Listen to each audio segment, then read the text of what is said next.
আসসালামু আলাইকুম। সবার আগে বাছাই করা 10টি আন্তর্জাতিক খবর জানিয়ে দেব। প্রথমেই থাকছে শিরোনাম। তবে তার আগে অনুরোধ থাকবে ভিডিওটিতে একটি লাইক দিবেন।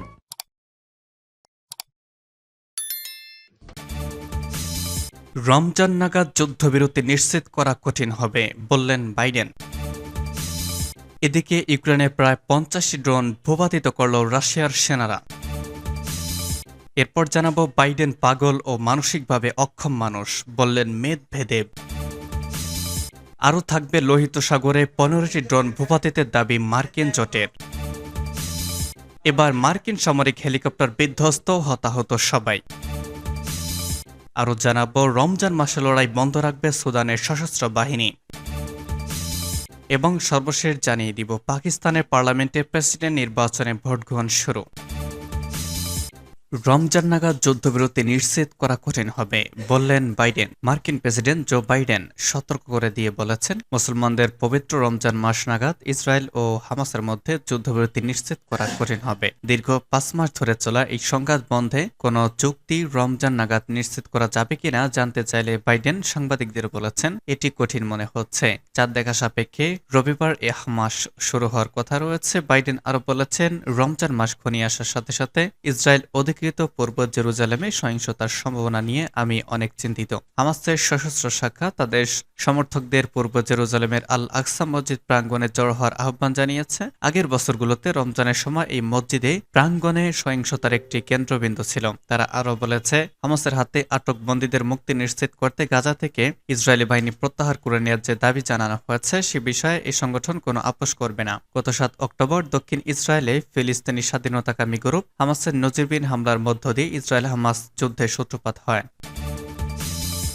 ইউক্রেনে প্রায় 50টি ড্রোন ভূপাতিত করল রাশিয়ার সেনারা। রাশিয়ার প্রতিরক্ষা মন্ত্রণালয় জানিয়েছে, গত রাতভর তারা ইউক্রেনের 47টি ফিক্সড উইং ড্রোন ভূপাতিত করেছে। তবে এসব ঘটনায় কোনো হতাহতের খবর পাওয়া যায়নি। রুশ প্রতিরক্ষা মন্ত্রণালয় জানিয়েছে, বেলগরদ অঞ্চল থেকে একটি, কুরস্ক অঞ্চল থেকে 2টি, ভলোগ্রাদ থেকে 3টি এবং বাকি 41টি ড্রোন রোস্তভ অঞ্চলে ভূপাতিত করা হয়েছে। রোস্তভ অঞ্চলের গভর্নর ভেসিলি গোলুবেভ বলেন, ইউক্রেনের পক্ষ থেকে চালানো বিশাল আকারের হামলাকে ব্যর্থ করে দিয়েছে স্থানীয় বিমান প্রতিরক্ষা বাহিনী। সেখানে বহুসংখ্যক ড্রোন ভূপাতিত হয়েছে, তবে এই পর্যন্ত কোনো মৃত্যুর খবর পাওয়া যায়নি। গভর্নর গোলুগোভভ বলেছেন, জরুরি মন্ত্রণালয়ের একজন কর্মী ধ্বংসস্তূপ সরানোর সময় আঘাতপ্রাপ্ত হন, কিন্তু তাকে হাসপাতালে নিতে হয়নি। তার জীবন ঝুঁকির মুখে নেই বলে জানিয়েছেন গোলুবেভ।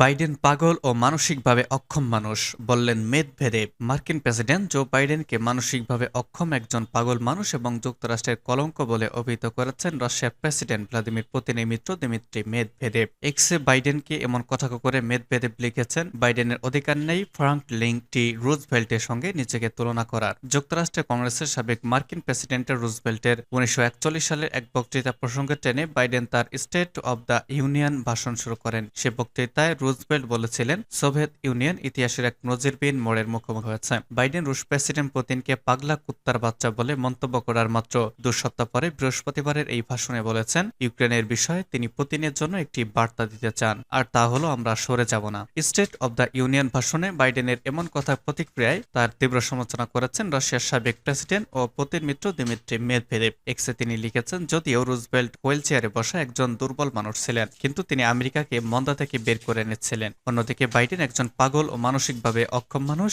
তিনি মানবতাকে নরকে টেনে নিয়ে যেতে মনস্থির করেছেন। রুজভেল্ট শান্তির জন্য লড়াই করেছিলেন। পক্ষান্তরে বাইডেন সক্রিয়ভাবে ক্রমাগত এই তৃতীয় বিশ্বযুদ্ধ শুরুর চেষ্টা করছেন। রুজভেল্ট ফ্যাসিবাদীদের বিরুদ্ধে লড়াই করছিলেন, আর বাইডেন তাদের হয়ে লড়াই করছেন। তিনি যুক্তরাষ্ট্রের কলঙ্ক। মেদভেদেব 2008 সাল থেকে 2012 সাল পর্যন্ত রাশিয়ার প্রেসিডেন্ট থাকাকালে নিজেকে একজন উদার আধুনিকতাবাদী হিসাবে তুলে ধরেছিলেন, আর এখন তিনি নিজেকে পশ্চিমা বিরোধী হিসাবে তুলে ধরেছেন।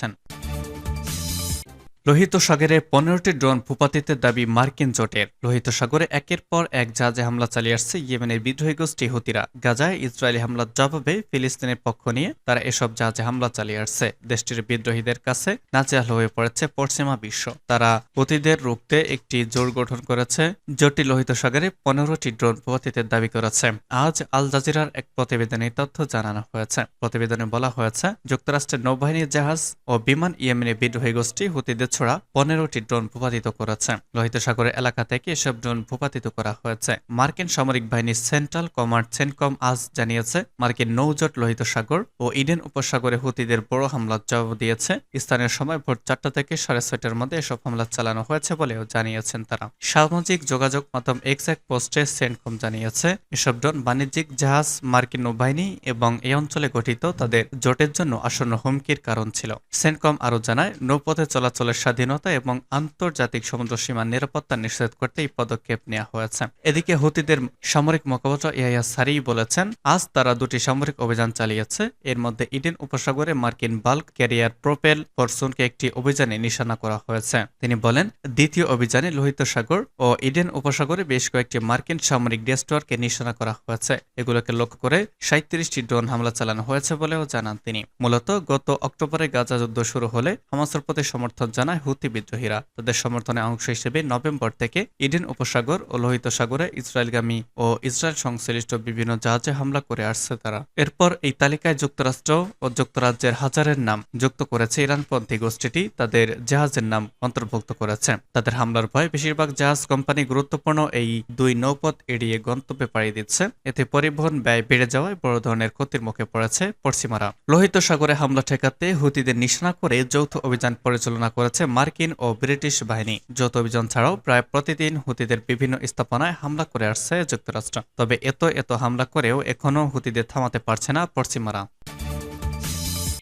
মার্কিন সামরিক হেলিকপ্টার বিধ্বস্ত, হতাহত সবাই। যুক্তরাষ্ট্রের সামরিক বাহিনীর একটি হেলিকপ্টার বিধ্বস্ত হয়েছে, এতে আরোহীদের সবাই হতাহত হয়েছেন। বার্তা সংস্থা রয়টার্সের এক প্রতিবেদনে তথ্য জানানো হয়েছে। মার্কিন সামরিক কর্মকর্তারা জানিয়েছেন, সোশ্যাল গার্ডেন হেলিকপ্টারটি ন্যাশনাল গার্ডের যুক্তরাষ্ট্রের মেক্সিকো সীমান্ত মোতায়েন ছিল। এ সময় এটি টেক্সাসে বিধ্বস্ত হয়। এতে 2 সেনা ও 1 বর্ডার এজেন্ট নিহত হয়েছেন। এ সময় ভেতরে থাকা আরেক সেনা আহত হয়েছেন। মার্কিন সেনাবাহিনীর মেজর রায়ান ওয়ারস বিকি জানান, ইউএস H-72 লোক হেলিকপ্টারটি স্থানীয় সময় 2:50 টেক্সাসের রিও গার্ডেন সিটিতে বিধ্বস্ত হয়। এ সময় এটি সীমান্ত এলাকায় আকাশে পর্যবেক্ষণ এবং শনাক্তকরণ মহড়া চালাচ্ছিল। তিনি বলেন, দুর্ঘটনার কারণ অনুসন্ধানে তদন্ত চলছে। দুর্ঘটনার সময় আবহাওয়া কেমন ছিল তাও তিনি জানাতে পারেননি। সংবাদ মাধ্যম জানিয়েছে, হতাহত সবার নাম ও পরিচয় গোপন রাখা হয়েছে। কাউন্টির স্থানীয় শীর্ষ কর্মকর্তা স্টার কাউন্টি বিচারক এলয় ভেরা জানান, 3 ন্যাশনাল গার্ডস সদস্য এবং একজন বর্ডার পেট্রোল এজেন্টকে নিয়ে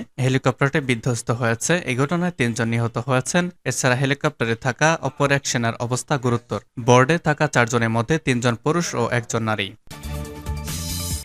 রমজান মাসে লড়াই বন্ধ রাখবে সুদানের সশস্ত্র বাহিনী। সুদানের সশস্ত্র বাহিনী রমজান মাসে লড়াই বন্ধ করতে একমত হয়েছে। জাতিসংঘে সুদানের স্থায়ী প্রতিনিধি হারিস ইদ্রিস সুদান এই তথ্য জানান। জাতিসংঘ নিরাপত্তা পরিষদের বৈঠকে তিনি বলেন, জাতিসংঘ মহাসচিবের আহ্বান বাস্তবায়ন এবং পর্যবেক্ষণের জন্য সংশ্লিষ্ট ব্যবস্থা প্রয়োজন। তিনি আরও বলেন, তিনি সুদানের সার্বভৌম কাউন্সিলের চেয়ারম্যান এবং সশস্ত্র বাহিনীর কমান্ডার ইন চিফ বুরহানের কাছ থেকে একটি চিঠি পেয়েছেন। সুদান সরকার রমজান মাসে যুদ্ধলিপ্ত সুদানের বিভিন্ন পক্ষের প্রতি জাতিসংঘ মহাসচিব অ্যান্তোনিও গুতেরেসের সংঘাত বন্ধ করার আহ্বানকে স্বাগত জানায়। এবং সর্বশেষ জানাবো, পাকিস্তানের পার্লামেন্টের প্রেসিডেন্ট নির্বাচনে ভোট গ্রহণ শুরু। পাকিস্তান স্থানীয় সময় আজ সকাল 10টায় প্রেসিডেন্ট নির্বাচনে ভোট গ্রহণ শুরু হয়েছে। এ উপলক্ষেই পার্লামেন্টের যৌথ অধিবেশন আহ্বান করা হয়েছে। জাতীয় পরিষদ এবং সিনেট সদস্যরা এই নির্বাচনে তাদের ভোটাধিকার প্রয়োগ করেছেন। নির্বাচনে শক্তিধর প্রার্থী পাকিস্তান পিপলস পার্টির সহসভাপতি আসিফ আলী জারদারি। তার সঙ্গে প্রতিদ্বন্দ্বিতায় আছেন বিরোধী দল পাকিস্তান তেহরিক ইনসাফ পিটিআই নেতৃত্বাধীন জোটের মেহমুদ খান আচাকচাই। কিন্তু পরিস্থিতি এবং রাজনৈতিক আবহ বলছে নির্বাচনে জারদারি বিজয় হওয়ার প্রবল সম্ভাবনা রয়েছে। এই খবর দিয়েছে অনলাইন ডন জিও নিউজ।